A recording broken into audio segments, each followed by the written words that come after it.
आज हम लोग अध्ययन करने वाले हैं हिंदी भाषा का एक महत्वपूर्ण प्रकरण भाव सौंदर्य। आइए जानते हैं कि भाव सौंदर्य क्या है।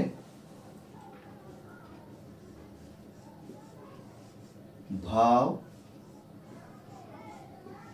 सौंदर्य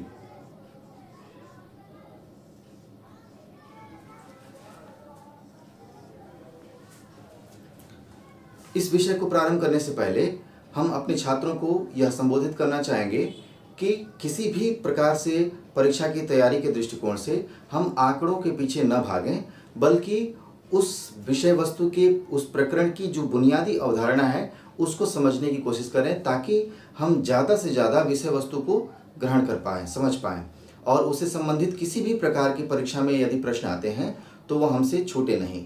इसलिए आप ज़्यादा से ज़्यादा विषय वस्तु की जो अवधारणा है, बुनियादी अवधारणा है, उसको समझने पर जोर डालिए, क्योंकि आंकड़ों को बहुत बार ऐसा होता है कि प्रतियोगी परीक्षाओं के दौड़ में बच्चे एक दूसरे को देखकर ऐसा लगता है कि वो बच्चे बहुत ज़्यादा स्टडी मटेरियल इकट्ठा कर लिए हैं या बहुत ज़्यादा रीडिंग ले रहे हैं, बहुत ज़्यादा पढ़ रहे हैं। तो ऐसे क्या इस प्रकार के स्वाध्याय से, ऐसी पढ़ाई से हम किसी परीक्षा को पास कर पाएंगे? क्या उसमें हम सफलता अर्जित कर पाएंगे? ये कोई ज़रूरी नहीं है कि हमारे पास स्टडी मटेरियल बहुत ज़्यादा है और हमने आंकड़ों को इकट्ठा कर लिया है बहुत ज़्यादा तो हम परीक्षा में भी कामयाब हो पाएंगे। ध्यान रहे, स्वाध्याय एक अलग प्रकरण है और रणनीति पूर्वक स्वाध्याय अलग प्रकरण है। साथ ही साथ ये भी ज़रूरी है कि परीक्षा में पास करने के लिए क्या हमारी रणनीति होनी चाहिए। तो आपको यह बहुत ही महत्वपूर्ण सुझाव है कि आप आंकड़ों के पीछे मत भागिए और जो भी प्रकरण आपको बताए जाएं उस प्रकरण की बुनियादी अवधारणा को समझने की कोशिश करिए। ये आपको परीक्षा में निश्चित रूप से सफलता दिलाएगी। आइए जानते हैं कि भाव सौंदर्य क्या है। जैसा कि यहाँ पर दो शब्द लिखा हुआ है, एक है भाव और दूसरा है सौंदर्य। भाव को आपने जाना है। सौंदर्य शब्द जो है सुंदर शब्द से बना है, सुंदर से बना है सुंदरता, सुंदर से बन गया सुंदरता, और सुंदरता का जहां पर भाव हो वो सौंदर्य होगा।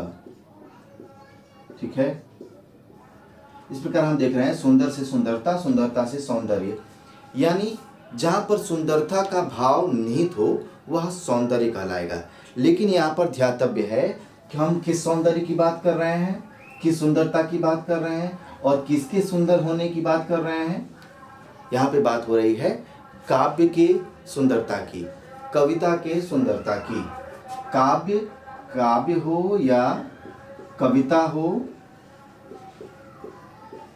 इन दोनों की बात हो रही है। वस्तुतः यह एक ही है, काव्य और कविता। किसी कविता में या किसी काव्य में उसकी भाव पक्ष की सुंदरता की जब हम बात करेंगे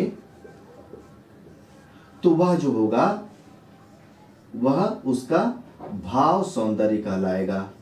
भाव सौंदर्य कहलाएगा। कवि अपनी रचना में निश्चित रूप से किसी न किसी भाव को लेकर, किसी न किसी विचार को लेकर, किसी रस विशेष पर काव्य की रचना करता है और काव्य को सुंदर और सुंदरतम बनाने की चेष्टा करता है। वह अपने प्रयास में कितना सफल है इसकी समीक्षा, इसका मूल्यांकन हम इन मानकों के आधार पर करते हैं और यह परीक्षण करते हैं कि कविता में भाव सौंदर्य कितना है, कला पक्ष कितना है, या जो उसका रचनात्मक आधार है वह कितना महत्वपूर्ण है। उसमें से एक पक्ष है भाव पक्ष, और भाव पक्ष की सुंदरता हम इस प्रकार से भाव सौंदर्य में विश्लेषण करते हैं, जानते हैं। भाव सौंदर्य को जानने से पहले हमें काव्य अथवा कविता की जो रचनात्मक आधार है उसका विश्लेषण जान लेना चाहिए। आइए जानते हैं कि इसके आधार कौन कौन से हैं।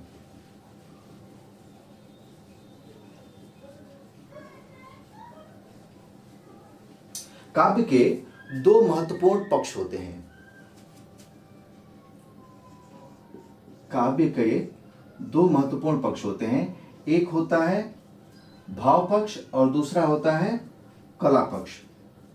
एक है भाव पक्ष,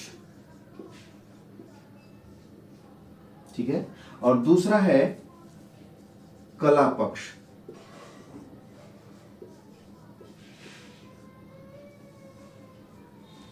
भाव पक्ष के अंतर्गत विचार, भाव, नीति और रस, इनका हम विश्लेषण करते हैं और अध्ययन करते हैं भाव पक्ष में। वहीं पे कला पक्ष के अंतर्गत हम शब्द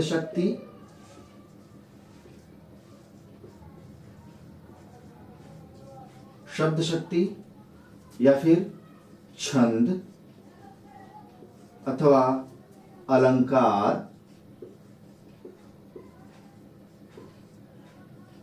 या फिर काव्य गुण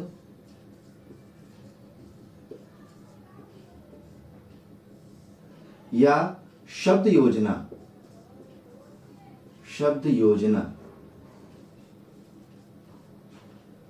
इन वस्तुओं पर हम विश्लेषण करते हैं, अध्ययन करते हैं इनका,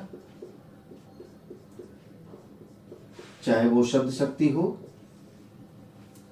रस छंद हो, अलंकार हो, काव्य गुण हो या शब्दों की योजना हो, वो हमारे कला पक्ष के अंतर्गत आते हैं। भाव पक्ष में विचार आता है, भाव आते हैं, नीति आती है और रस आते हैं। तो जब हम भाव सौंदर्य की बात करते हैं तो हमारे सामने ये सभी के सभी पक्ष गृहीत होते हैं, लिए जाते हैं। ये कुल मिलाकर ही भाव सौंदर्य के अंतर्गत हैं। जब हम भाव सौंदर्य का विश्लेषण करेंगे किसी कविता का, तो वहां पर हम उसका विचार देखेंगे, भाव उसके देखेंगे, उसमें नीतियों का विश्लेषण करेंगे और उसके रस का विश्लेषण करेंगे, और वो हमारा होगा भाव सौंदर्य। भाव की सुंदरता से तात्पर्य है कि उसमें कौन से रस हैं, कौन सा भाव है, कैसे विचार हैं उसमें, और किस प्रकार की नीति उसमें दर्शाई गई है। यहाँ पर देखते हैं कि विचार की जिस विचार की हम बात कर रहे हैं, कवि किसी न किसी विचार को लेकर काव्य की रचना, काव्य का सृजन प्रारंभ करता है।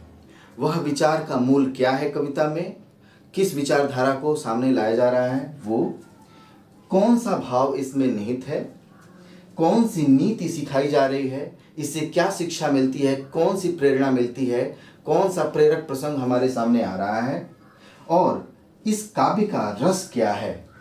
रस जो है वैसे भी काव्य का मूल तत्व है, प्राण तत्व है। तो ये पूरा का पूरा भाव पक्ष है जिसे हम भाव सौंदर्य कहते हैं। दूसरा है इसका काव्य का कला पक्ष, जिसमें शब्द शक्ति में हम जानते हैं अभिधा, लक्षणा और व्यंजना। अभिधा, लक्षणा और व्यंजना, ये तीन इसके मूल भाग हैं शब्द शक्ति के। छंद बहुत सारे हैं, अलंकार भी अर्थालंकार, शब्दालंकार के भेद से बहुत अधिक हैं। काव्य गुण में जैसे ओज, प्रसाद और माधुर्य, ओज, प्रसाद और माधुर्य, ये इसके काव्य के गुण कहलाते हैं तीनों। ये इसमें है कि नहीं है, काव्य गुण, शब्दों की योजना कैसी है, ये इसका कला पक्ष होता है, जबकि भाव पक्ष ये है।